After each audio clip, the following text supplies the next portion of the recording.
E aí, pessoal, como é que vocês estão? Não reparem aqui nessa geringonça, por favor, tá? Que eu montei aqui, o importante é que tá funcionando. Sobre o que a gente vai falar no vídeo de hoje. Há um tempo atrás eu tinha postado alguns stories falando sobre o evento Grindadrap, tá? Que é basicamente um evento de caça a baleias piloto.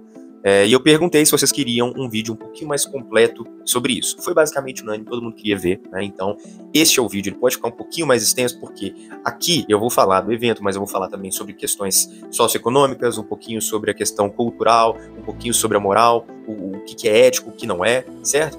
Então, talvez ele fique um pouquinho grande, mas paciência, a gente precisa falar sobre esse assunto. Grindavalur, ou Grindavalur, é a palavra em idioma local, né, o faroês, que significa baleia piloto, ou orca piloto. Ou então só Grind como é usada hoje.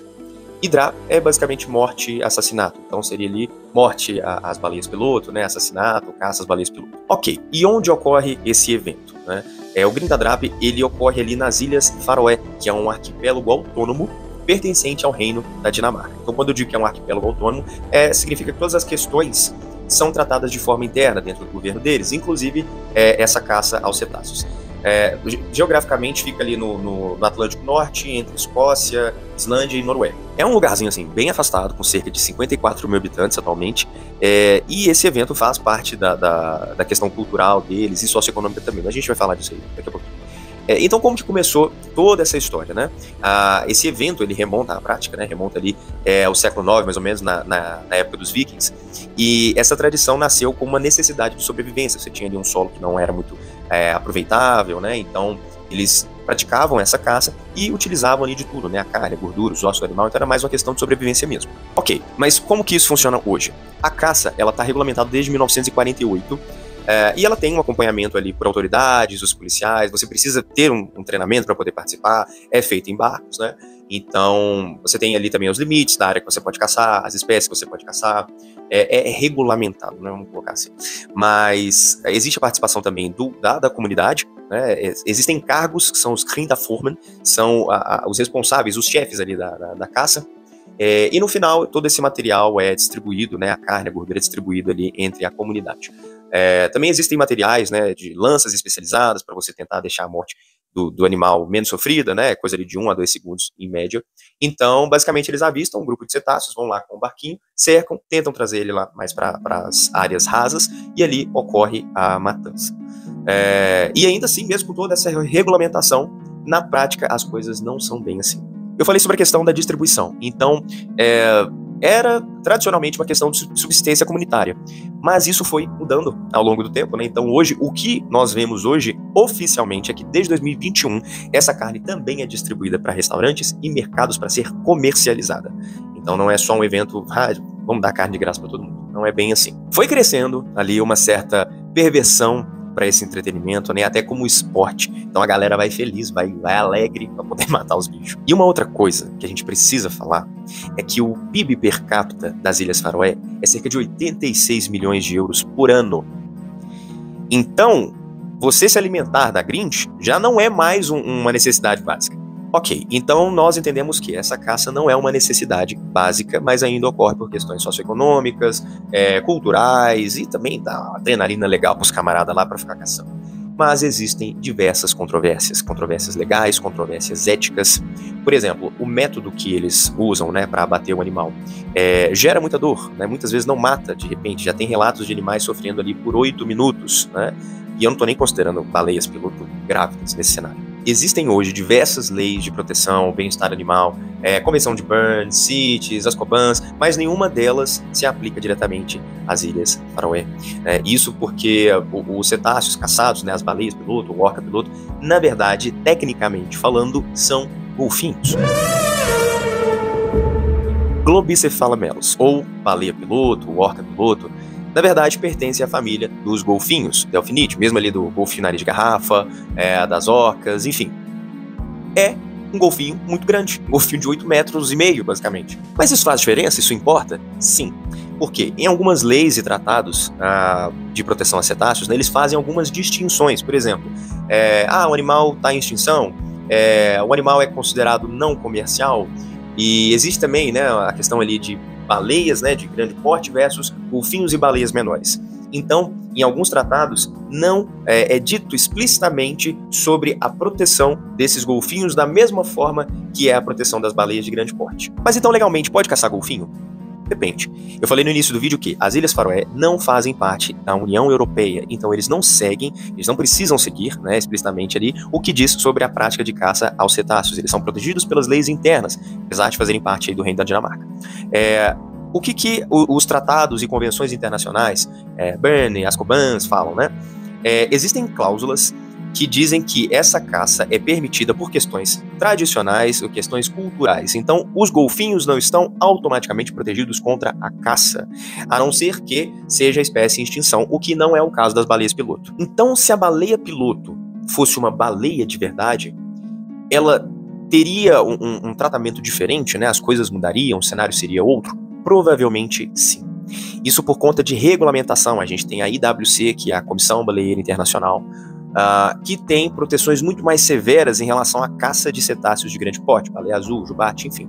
Então, como a orca piloto, baleia piloto, ela é tecnicamente considerada um golfinho, ela acaba escorregando sobre isso aí. Uma outra coisa muito importante que a gente precisa falar sobre isso também é sobre a qualidade na nossa saúde, né, que essa carne desses golfinhos teriam. Ela é considerada uma carne com muitos poluentes, com metais, né? Então tem ali PCB, diotoxina e principalmente mercúrio, uma quantidade bem grande de mercúrio. Tanto que existe uma recomendação da quantidade de consumo dessa carne, né? Para um adulto ele seria uma vez ao mês e evitar mulheres grávidas e crianças. Ok, Vinícius, mas em questão de sustentabilidade, afinal de contas a gente está matando as espécies.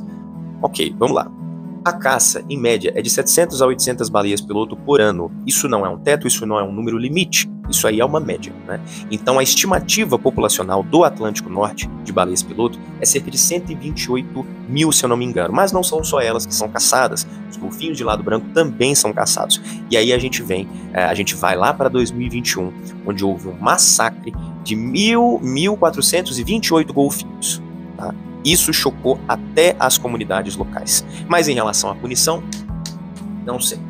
Galera, tipo, lá, vocês caçaram um monte aí, né? Isso aí vai pegar mal com a galera que vê a gente caçando. Então, pô, galera, toma cuidado aí do próximo ano. Após esse massacre de 2021, a comunidade, né, os órgãos internacionais foram uma loucura, fizeram muita pressão. E a resposta deles foi basicamente o seguinte: olha, então a gente vai estabelecer uma cota aqui, enquanto a gente não pensa numa cota melhor, que vai ser 2022 vão ser 500 golfinhos, 2023 vão ser mais 500 golfinhos, ou seja, um total de 1.000 golfinhos. Tá legal assim, galera?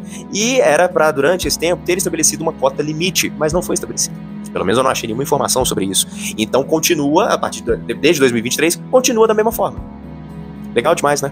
O que a sociedade local diz sobre isso, né? É de se imaginar que a maioria concorda, 83% das pessoas concordam e, assim, né, concordam com a caça de baleias piloto e nem tanto com a caça dos golfinhos, mas concordam de toda forma. Eles veem como uma atividade cultural, uma atividade comunitária, né? Mas a gente precisa também falar da parcela de população que é a oposição, né, e que tem crescido, que são pessoas que se opõem a essa prática e, na verdade, gostariam de transformar isso de forma econômica para eles em uma questão turística. Então, em vez da caça, você traz pessoas para a observação dessas baleias. Olha que coisa maravilhosa seria. Obviamente, a imprensa tenta dar uma suavizada nessa prática, né? Eles não vão ficar colocando imagens tão explícitas assim, é até difícil achar na internet. E eles focam muito nessa parte mais comunitária, bonitinha da coisa, né? E outra coisa, se você é um turista lá, e você avista um grupo desses cetáceos e não informa as autoridades, você é multado. Porque você estaria ferrando com o esquema, entendeu? Você estaria talvez ajudando pessoas ou grupos opositores a proteger aqueles bichos. E não é assim. Passamos várias informações, acho que na altura do campeonato vocês já conseguem ter um posicionamento sobre isso, ou talvez alguma solução, mas eu vou focar aqui em soluções práticas que já foram propostas, tá? Cotas mais rígidas, né, em relação aí à caça das orcas, dos golfinhos, uma proibição total via pressão internacional, né? Compensação financeira para substituição da caça, ou seja, foi ofertado cerca de 910 mil libras por ano para pararem com a caça. E não quiseram, se não me engano isso foi em 2018. Então, assim, foi ofertado dinheiro para serem mais sustentáveis, não quiseram.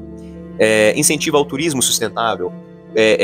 mais informação sobre a questão dos impactos na saúde, alinhamento com convenções internacionais. Então, várias coisas foram propostas e estão sendo propostas nesse momento. Quais seriam, então, as implicações, as consequências da proibição do evento? O pessoal lá pode falar questões socioeconômicas, podem falar questões legais e principalmente culturais, né? Que quando chega na cultura é aquela coisa. Porque não é porque é cultural que é legal, que é ético, que é correto, né? Isso aí a gente concorda. Então, o que poderia ser feito, né? Já foram dadas várias propostas, inclusive até essa do turismo e financeiro, que eu achei assim, nem precisava, né? Mas enfim, fizeram e foram recusadas. A proposta de turismo ainda está sendo pensada, analisada. Então existe, a boa parte da parcela das pessoas concorda com aquilo, mas existe uma parcela crescente, que eu acho que culturalmente as coisas mudam, né? As gerações vão mudando, as ideias vão se alterando, né? Então a cultura pode sim mudar. Eu acho que, eu não sei como que seria esse recebimento de uma proibição de uma vez, sabe? Eu acho que poderia ter sim um controle, talvez externo, e aí entram realmente questões muito complexas de um governo, participando das decisões de outro governo, enfim. Mas você regulamentar isso cada vez mais, né? Você diminuir essa quantidade, você colocar uma cota ali no máximo e ir diminuindo isso com o tempo para fazer a população entender, opa, realmente nós não precisamos disso aqui, né? Regulamentar, por exemplo, a quantidade de vezes que isso é feito no ano, os limites, né? Então, trazer essa ideia para a população também sobre isso, sabe? E não simplesmente chegar lá e falar, acabou a palhaçada aqui. A gente não sabe como é que vai ficar a questão de caça ilegal, né? O que eles podem fazer em relação a isso. Então, talvez seja unânime, né, que a gente concorde que isso tem que parar. Mas o Brasil também faz isso, né? A gente faz desmatamento da Amazônia para poder fazer criação de pasto, de gado, enfim.